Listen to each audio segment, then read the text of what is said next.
Advocate Narendra Madhav या चॅनलवरती आपलं सहर्ष स्वागत आहे. मित्रांनो, कायदेविषयक घडामोडीच्या अनुषंगाने आपण गृहनिर्माण हाऊसिंग सोसायटी काय हे मागच्या भागामध्ये आपण बघितलं.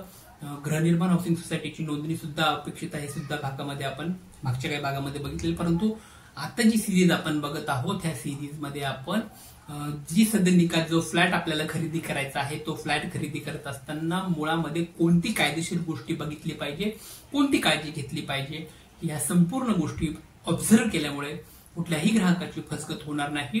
हा एक व्यापक दृष्टिकोन आमचा हा व्हिडिओ मागचा आहे. तत्पूर्वी मित्रांनो, चॅनल आपल्याला आवडत असेल तर नक्की लाईक करा आणि सबस्क्राईब करा, कारण लाईक आणि सबस्क्राईब केल्यामुळे आपल्या समोर कायदेशीर घडामोडी अगदी मोफत प्रोव्हाइड करण्याचे काम आम्ही करत असतो. मित्रांनो, मागील भागामध्ये आपण जे काही कॉन्ट्रॅक्ट किंवा करारनामा आपण बिल्डर सोबत केलेला असतो त्या कॉन्ट्रॅक्ट आणि करारनाम्यातल्या संपूर्ण त्रुटीची त्या ठिकाणी पूर्तता झाली पाहिजे. एखादी त्रुट त्या ठिकाणी असेल तर संपूर्ण जी काही अपेक्षा, जी काही कॉन्ट्रॅक्ट मधील गोष्टी आहेत त्या ठिकाणी दाखवलेल्या आहेत. त्याची रीतसर सगळ्या गोष्टीच्या अनुषंगाने पालन होतं का नाही याचा सुद्धा अभ्यास करणं आवश्यक असतं. मित्रांनो, मागील भागामध्ये आपण जसं बघितलं की जो कॉय करारनामा झालेला आहे बिल्डर सोबतच्या करारनाम्यातील संपूर्ण गोष्टीची पूर्तता बिल्डरने केलेली आहे का याचा अभ्यास सुद्धा करणं अपेक्षित आहे. आजच्या भागामध्ये बिल्डर किंवा ठेकेदार मालमत्ता कर चुकवला आहे का हे आपल्याला बघायचं आहे की कोणकोणत्या पद्धतीचा बिल्डिंगचा मालमत्ता कर असेल, जागेचा मालमत्ता कर असेल, त्याचबरोबर वीज बिल असेल, पाणीपट्टी असेल, पाणीपट्टीच्या संदर्भात अनुषंगाने थकबाकी जर त्या ठिकाणी असेल तर ती त्या ठिकाणी त्या बिल्डरने त्या विकासकांनी पूर्णपणे भरलेली आहे का हे बघितलं पाहिजे. त्याचबरोबर जर ती पाणीपट्टी, वीज बिल, त्याचबरोबर मालमत्ता कर ज्याला आपण टॅक्स असं म्हणतो ते संपूर्ण टॅक्सची पावती संपूर्ण क्लिअर केलेली त्या ठिकाणी आपल्याला त्या विकासकाकडून त्या बिल्डरकडून घेणं अपेक्षित असतं.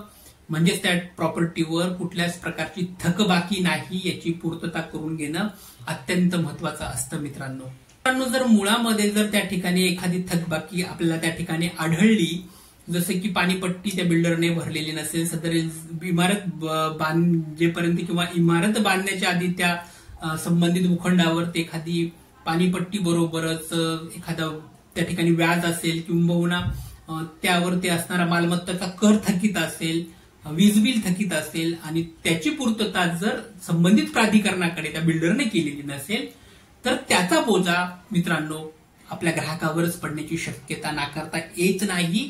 म्हणून सर्वप्रथम या संपूर्ण कागदपत्राची पूर्तता करून घेणं अपेक्षित आहे की पाणीपट्टी भरली आहे का, नळपट्टी भरली आहे का, त्याचबरोबर मालमत्ता कर भरला आहे का, वीज बिल भरला आहे का, हे संपूर्ण त्या ठिकाणी तपासून घेणं अत्यंत आवश्यक आहे. आणि संबंधित प्राधिकरणाकडनं जसं की महानगरपालिका असेल किंबहुना नगरपालिका क्षेत्रामध्ये ती बिल्डिंग असेल तर नगरपालिकेच्या आणि ग्रामपंचायत क्षेत्रामध्ये संबंधित ती इमारत असेल तर संबंधित ग्रामपंचायत मध्ये संपूर्ण गोष्टीची क्लिअरन्स झाला आहे का हे बघणं अत्यंत आवश्यक आहे.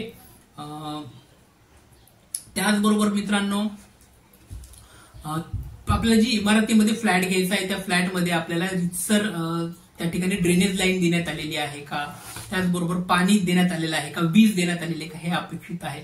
संबंधित बऱ्याच वेळेला असं होत असतं की एखादा बिल्डर एखादी इमारत शहराच्या एकदम बाहेर जंगल ह्या ठिकाणी बांधलेलं असतं आणि त्या ठिकाणी मग संबंधित प्राधिकरणाची नळ व्यवस्था ठिकाणी झालेली नसते.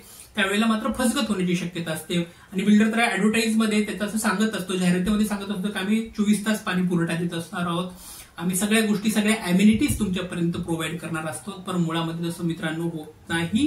त्यामुळे त्या इमारतीमध्ये संबंधित ड्रेनेज लाईन झालेली आहे का, सांडपाणी जाण्याची तरतूद कशी आहे, त्याचबरोबर त्या इमारतीमध्ये पाण्यासाठी व्यवस्था आहे का, सदरील शाश्वत पाण्याचा स्रोत त्या ठिकाणी आहे का, जसे की एखाद्या शहरामध्ये जो काही कॉर्पोरेशनचं पाणी त्या ठिकाणी येत आहे का, त्या कॉर्पोरेशनच्या पाणी सुद्धा त्या ठिकाणी देण्यात आलेली व्यवस्था त्या ठिकाणी करणं अपेक्षित आहे. मित्रांनो, हे सगळ्या गोष्टीची खात्री पूर्ण झाल्यानंतरच आपण ह्या फ्लॅट खरेदी करत असताना संपूर्ण व्यवहाराकडे वळायला हवं, अन्यथा आपली फसगत होण्याची शक्यता नाकारता येत नाही.